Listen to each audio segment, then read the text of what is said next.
in planar geometry. And to do that, I want to introduce the idea of a certain type of rotation in the plane, which is very important for Euclidean geometry. It's really a quarter turn. Okay, so we might call that a perpendicular rotation. And I'm going to give it a particular name that takes a vector v and takes it to what we're going to say the vector v with a superscript v over it. Right? So that's a transformation from one vector, in this case v, in this direction, to v in that direction. And what is it? Well, it's given by this formula here. That if v is AB, then vv is minus dA. Okay, and this V actually stands for blue. Okay, it doesn't have anything to do with the V that's in there, so pay attention to that. Okay, so for example, if the vector V is 3, 1, then the transformation takes that to minus 1, 3. Okay, the interchange and this D has a minus sign introduced. So 3, 1 goes to minus 1, 3, and we can see that visually this is a rotation by a quarter turn, or 90 degrees, or pi by 2. And it's a rotation in the positive or counterclockwise direction. When we're talking about determinants, rotation directions matter, and orientation becomes important. And so it's useful to keep in mind the convention that if we're going around in this direction, that's generally considered to be the positive direction, while this direction is the negative direction. Okay? So this transformation is a positive turn of a quarter turn, or rotation. This is a very useful trick to know when you're working with planar geometry. And if you're given a vector AB and you want another vector which is perpendicular to it, you just rotate it by 90 degrees, you can get at that algebraically, just by taking AB and turning it into minus VA. But let's convince ourselves that this actually does work. So first of all, let's observe that in fact the quadrants of these two vectors is indeed the same. The quadrants of V is a squared plus b squared, and the quadrants of VB is minus b squared plus a squared, and obviously those two things are the same. So yes, those two vectors certainly have the same quadrants. What's maybe not so obvious is, how do we know that they're actually perpendicular? How do we know that this vector and this vector are always perpendicular? Well, there's two answers that we could give. One is through a little bit of linear algebra. So if you've done some linear algebra and you know about a dot product, you'll know that two vectors are perpendicular precisely when their dot product is 0. So what's the dot product between these two vectors? Between AB and minus BA? Well, the rule is that you take the product of the first two entries, and then you add the product of the second entries. So it's A times minus B plus B times A, and that's obviously 0. And so by the linear algebraic approach, these two vectors are perpendicular. How about if we haven't seen some dot products in linear algebra and we just want to rely on traditional geometry? How can we see that these two vectors are perpendicular? Well, let's just have a look at the points. So here is the vector V ending at the point AB emanating from the origin. And here's this vector V, super V, which is emanating from the origin and getting to minus dA. So let's consider this right triangle for a second. And how do we detect perpendicularity? Well, we detect it by using Pythagoras' theorem. Right? That's the way perpendicularity manifests itself in geometry. Okay, so the vector joining A and B, that vector there, is obtained by taking the difference between the positions of A and B. So it'll be minus B minus A. And if we're interested in its quadrants, we then have to take the sum of the squares of the two entries. So we get minus D minus A squared plus A minus B squared. And then when we look at this, well, this is just the same as A plus B squared.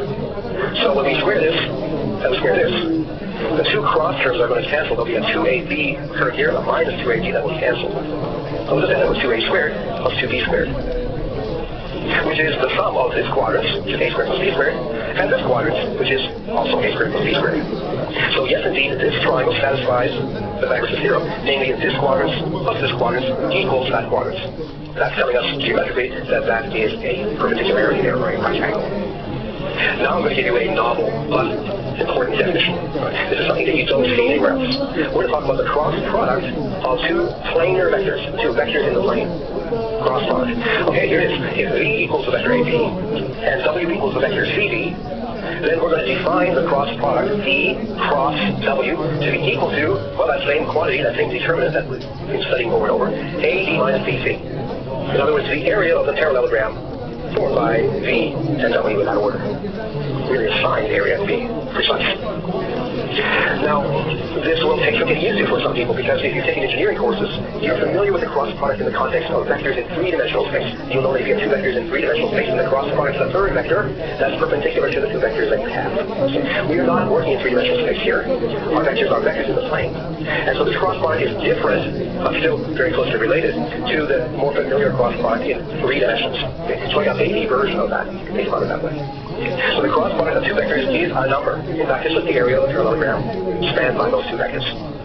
Okay, now I'm going to leave you with a little bit of exercise to check some basic but fundamental things.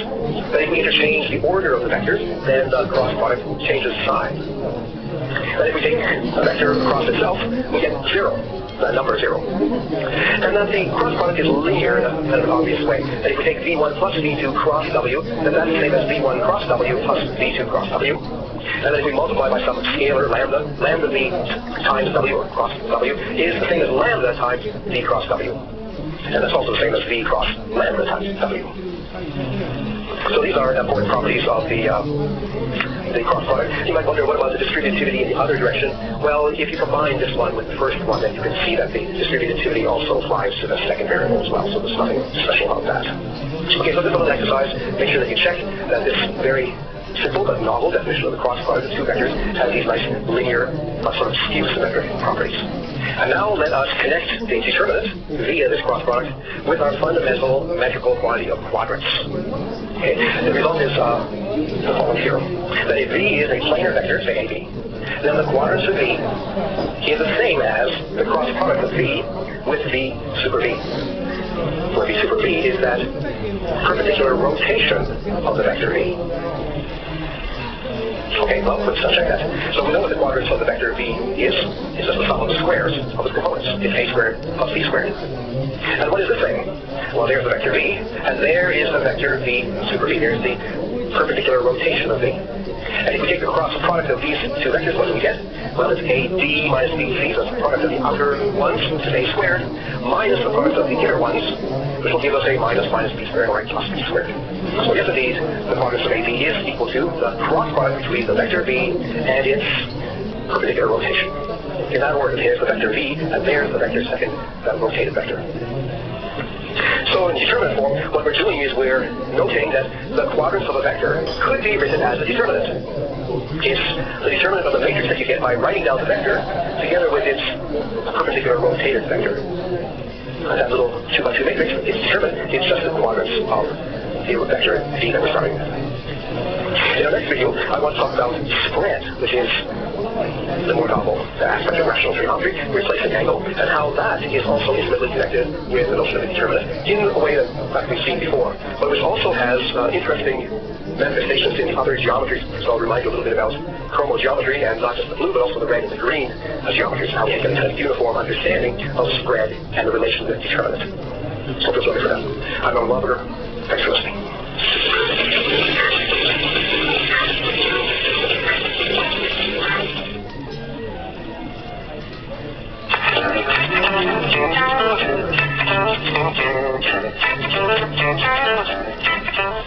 So first of all, I want to thank you very much for sitting down and speaking with me today.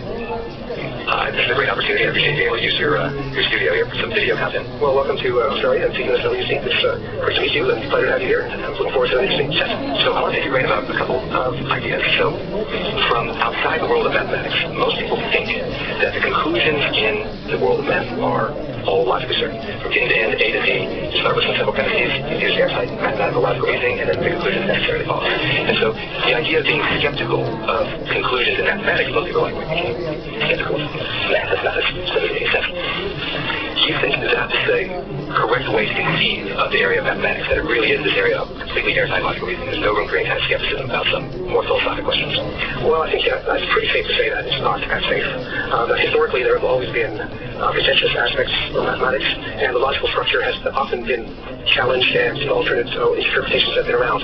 But I think it's important to make a little bit of a distinction between, let's say, foundational issues and more advanced mathematics. So typically what happens is that people put a lot of energy into the logical structure and rigor of more advanced arguments. And they are looked at very carefully and generally thought about very deeply, and mathematicians are rather careful thinkers generally. So sort of at the higher levels, there's often a lot of really solid and pretty confident what's going on there. But the difficulties are often at the more foundational issues. At the bottom, where it's actually sort of setting up the foundations of the subject, there things are not so clear-cut. There's more interpretation and ambiguity possible. So it's really maybe at the high school or even primary school level sometimes, or maybe at the first year or second year undergraduate level, at those areas where we're introducing fundamental definitions and so on, that's problems can certainly arise, and I think they certainly have. I think modern mathematics has severe foundational challenges, and probably we're seeing a time where there very well may be quite a lot of reversals in how we think about foundational things.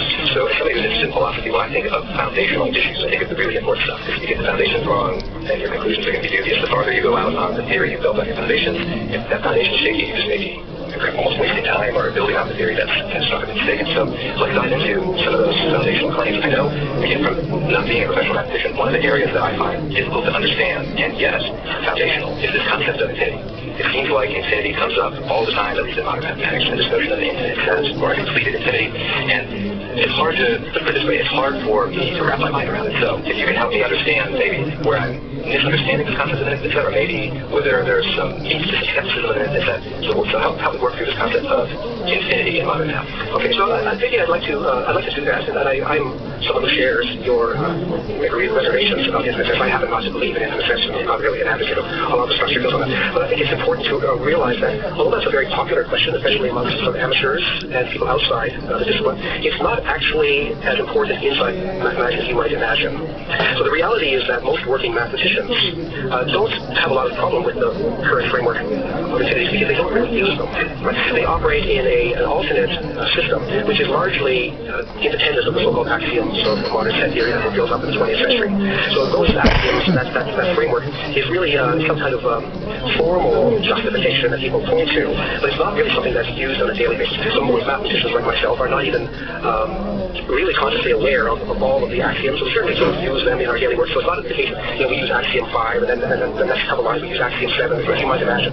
So in that direction, it's really important to understand that the essential difficulties with mathematics, although they're reflected these days in the discussion of infinities and so on, are really about something else. Okay? The infinities come up because of our attempts to clarify the nature of the continuum. So it's really the continuum which is at the heart of the problem. And there we have really serious problems that go back historically a long ways, in which there really is contention. There really has been a lot of debate back and forth, and that's really where the fundamental problems reside. So, what is that? Well, that's a very difficult question. So, if you go back to Euclid, if you go back to Euler, if you go back to Newton, they would have had a very physical approach to that question. So their understanding of the continuum would have been based on a physical intuition about the space in which we actually live. So Euclid, when he was developing his geometry, you have to remember that Euclid was really the Bible for mathematics for several thousand years when people studied mathematics. Geometry is firmly based on an understanding of the geometry of physical space, in particular the geometry of the plane. So he's concerned about drawing lines on a piece of paper, or maybe in the sand, drawing circles. What you get when you make various constructions and make various arguments about physical space. Okay? Now, what's happened is that in the 17th century, the European mathematicians discovered an alternate way of thinking about geometry, and that was really the transformative point. And it was also a place where some of the difficulties of Euclid now started becoming clearer.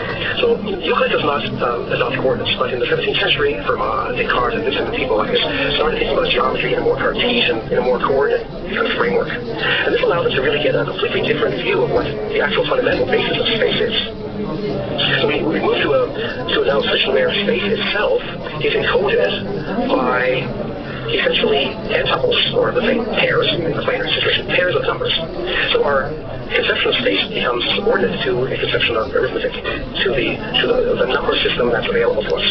And so the problems of the foundations of geometry, which Euclid had largely been able to avoid because he was bringing the points to points and points to lines, and everybody kind of knew what he was talking about. So those ambiguities were then displaced by a more accurate understanding of what a point is in terms of pairs of numbers, what a line is in terms of equation, and so on. So we were able to make this shift where the foundational problems started to be associated with arithmetic. So the question was, what is our number system and how does that work? And the problem is that when people started investigating that deeper and deeper, and as the centuries sort of passed, they had to start probing more and more carefully into what exactly the number system really was. What do we mean when we talk about a number? Right? But it turns out to be a very subtle and difficult point. And it's really, it came to a head in the 19th century when people really tried to get a grip on what we now call real numbers. And it's that attempt to try to establish a theory of real numbers, which is really at the core of almost most of the foundational problems that we currently have. Okay, so let's go a little bit deeper into that. You say there are these essentially foundational problems with understanding real numbers. First of all, what do you mean by a real number? And does that have a precise definition in terms of what the standard mathematical orthodox answer would be? Okay, here's a good question. Like, what exactly is a real number? It's not an easy question to answer because there are actually several sort of competing different theories. But it's probably good to orient your viewers with the initial position that a naive kind of number system, one that everyone is familiar with and is very solid, is that of irrational numbers, otherwise fractions. So we all learn fractions in primary school and be comfortable with the arithmetic. And Then, in the modern world, we have this alternate system where we have floating point numbers. That's what our computers largely use. Where we have decimal numbers, maybe 8 digits or just 8, something bigger. And our computers work in this framework of these floating point numbers with an arithmetic which parallels the arithmetic of integers, but has to worry about the truncations and the round off that are necessarily involved when we talk about floating points. But that's the arithmetic system of our computers. But in a lot of situations, we want to actually go further, and we want to create or think about numbers which are not given by finite decimals, but essentially by infinite decimals. And this is where the problem comes about. What do we mean by an infinite decimal? How do we do arithmetic with infinite decimals? How do we verify the laws of arithmetic with infinite decimals? So this turns out all these questions are highly problematic and challenging, in fact, to set up. Okay, so would you accept this kind of reframing of the story, correct me if I'm wrong, that the issue of the continuum is central to really how we conceive of the foundations of mathematics? Another essential concept in how we conceive of the continuum is essentially what are numbers? What are we use integers 1, 2, 3, 4, 5, but when we start talking about the floating point numbers, these decimal expansions, then maybe right there we start running into the first issue because we're dealing with where infinity comes in. Potential infinity comes in. So why is there potential issue with infinity and trying to express real numbers?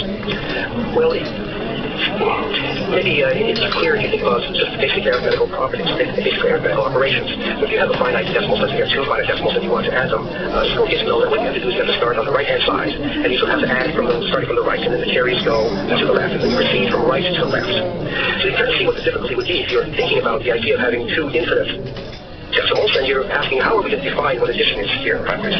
So where do you start? Well, the answer is you can't really start at the end, so you have to start at some perhaps arbitrary point, and then you do that calculation, and then you have to go further and do a more refined calculation, and you have to keep doing this, and it's clear that really an infinite amount of work is, in general, what you can expect to have to do in order to add these two infinite decimals. So, but that's certainly a key problem, is that the arithmetic is something that is really hard to define, actually, how you're actually going to do that when you're working at the level of infinite decimals.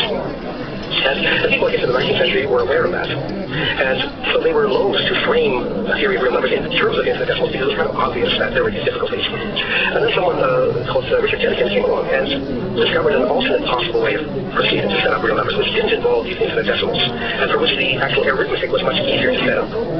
But the price that he had to pay was that the objects themselves were much more complicated than the infinite decimals that we are at least roughly familiar with in terms of intuition.